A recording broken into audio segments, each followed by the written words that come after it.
This video is going to give you a little refresher and some more information about the first Red Scare. So just a reminder, our learning goal for today was I understand the causes and effects of the first Red Scare and 1920s nativism. Our success criteria are I can define the first Red Scare, the Palmer Raids, and the Immigration Act of 1924, and I can annotate and analyze a primary source to make connections between the first Red Scare and nativism. So the first Red Scare was a period of time where the U.S. government hated radicals, communists, and anarchists. Okay, radicals are people who have crazy ideas, maybe about government or economics, so money. Communists are people who were influenced by Karl Marx, who writes the Communist Manifesto, and the Bolshevik Revolution in Russia, where they become the communist country, the Soviet Union. And anarchists are people who do not believe in government. All of these ideas go against the typical American ideas about government and economics. So the US government hates these ideas.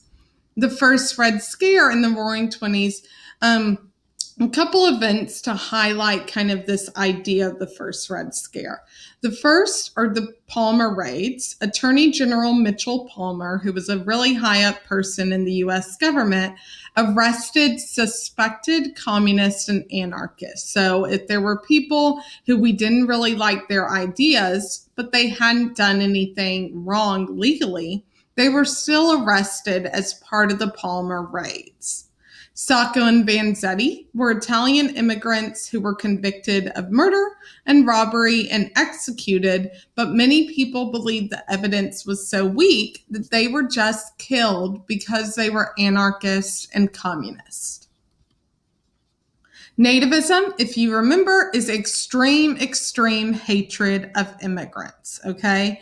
So the key idea around nativism is that it leads to this Immigration Act of 1924, also known as the National Origins Act.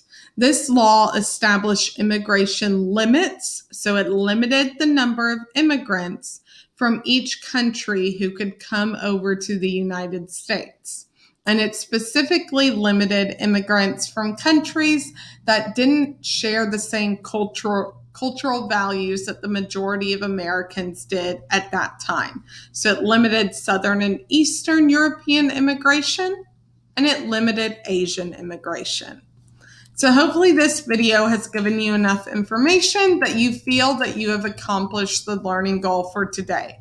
I understand the causes and effects of the first Red Scare and 1920s nativism.